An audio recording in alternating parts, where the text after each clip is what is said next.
Hello, I am Amfortas, and today I want to talk about everyday family terrorism. First though, I want to acknowledge my colleague Paul Elam from Houston, Texas, who collaborated with me in providing this short talk.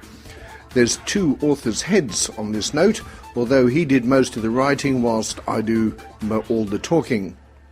And there are two sides to every coin, to coin a phrase. There are at least two sides to every coined aphorism. Let's take a look at one such expression from both sides of the coin before I run out of monetary metaphors. If mama ain't happy, nobody's happy.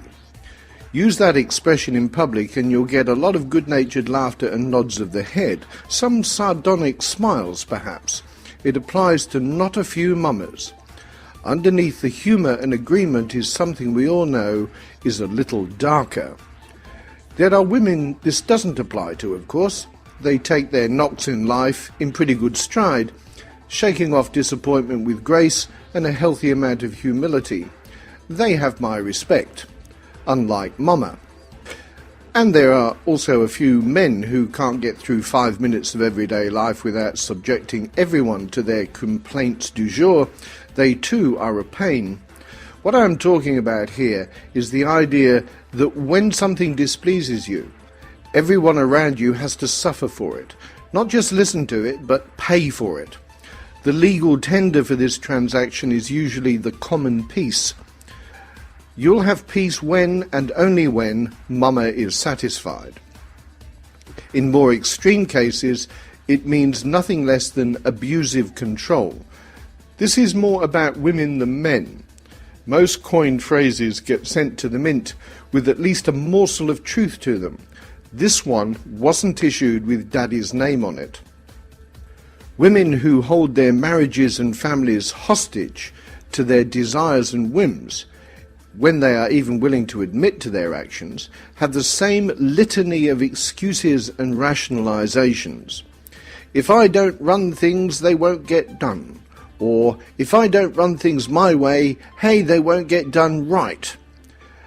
As a matter of fact, you can think of the if I don't line and fill in the blank with any number of imagined disasters that will occur if mama's way isn't done right now. And pity the fool that gets in her way, even authorities, because mama will up the ante as much as is necessary to ensure compliance, up to and including dissolution and destruction of the family altogether. Of course, this begs the question, what is the morality of anyone so bent on such uncontrolled drive to control? I'd argue that the moral foundation of these women is as solid as balsa wood and twice as porous, but it has the effect of sharp steel when wielded in the family and in the family court. The damage these women inflict on those around them has been well documented. Erin Pitsey, a fine and honest and empathetic woman who founded the world's first battered women's shelters in 1971, dedicated her life to the study of domestic violence and the study of women in violent families.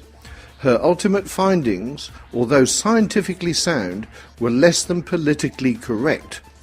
That explains why few have heard of her or her work. In fact, feminists threatened her life for speaking the truth and drove her out of the women's shelters she created. Guess what sort of women run them now? Erin relates in her 1988 book, The Emotional Terrorist and the Violence Prone.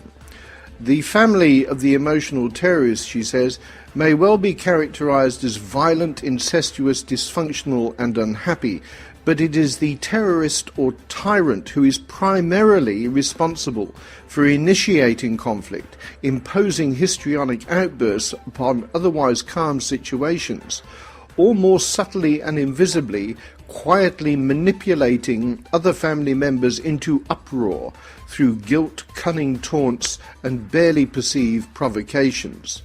She goes on to say, the quiet, manipulative terrorist is usually the most undetected terrorist. Through the subtle creation of perpetual turmoil, this terrorist may drive other family members to alcoholism, to drug addiction, to explosive behavior, to suicide. The other family members, therefore, are often misperceived as the family problem, and the hidden terrorist seen as the saintly woman who puts up with it all. If this sounds familiar, it is because Pizz's emotional terrorist is just an extreme illustration of a not-so-uncommon behaviour in so many women. She can be Mrs. Anyone, your Mrs. or you. Dr. Eric Byrne described these and the several games that typify dysfunctional people and families, and with a predominantly female locus, in his capital little book, The Games People Play. He described the general features of such games, such as mayhem, his uproar, where any number of family members can be drawn into hysterical collapse, and rapo, where a man in particular is falsely accused of some sexual transgression invented for the purpose and causing offence or hurt feeling, neither of which have any observable proof as corroboration. Or worse, it can be extended with a few handy laws to encompass the worst and most varied game of all, the let's you and him fight game, in which the local police are called in to inflict severe damage to the victimised family. The father is taken away, often in handcuffs, leaving the children completely defenceless. The judges refuse to see Mama for what she is and dispossesses Daddy altogether. Solutions are not simple. Having counselled many families affected by emotional terrorism, both Paul and I can tell you that getting through the denial of such women is a challenge. Often the other victims in the family defend her with miscalled chivalry. Family members of domestic terrorists are often so beaten down and servile that they share the woman's denial. They perceive her just as Pizzi described, the saintly woman who puts up with it all. Confronting Mama makes her really unhappy. It doesn't take Sigmund Freud to figure out who will pay for it when the session is over. It ain't her.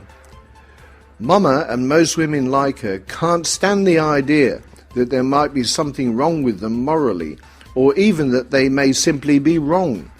When her misbehaviour is explained and described to her, accurately, objectively and calmly, she often resorts to denial, anger, redirection of blame, and of course the new approved fallback position, victimhood. No, solutions to problems like this are not simple. The denial of the domestic terrorist is reinforced by the collective denial that most of society shares about the nature and behaviour of women in the first place. One good place to start is in each of us. It doesn't mean criticising all women, but it does mean holding all women to higher standards than is currently the social norm.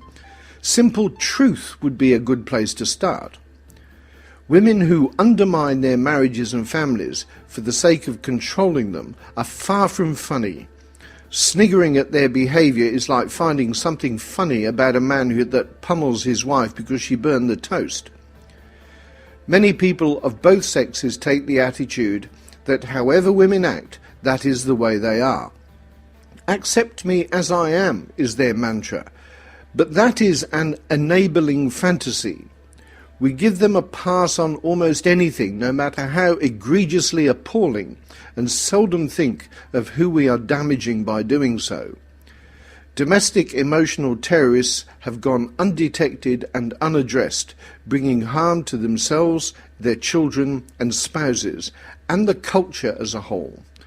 When society, that is you and I, raises its standards, women will likely do the same. If we don't all work together on this, women and men both, matters will get worse. This has been Amfortas. I thank Paul Elam for his wise words, and I thank Christian J for his production assistance.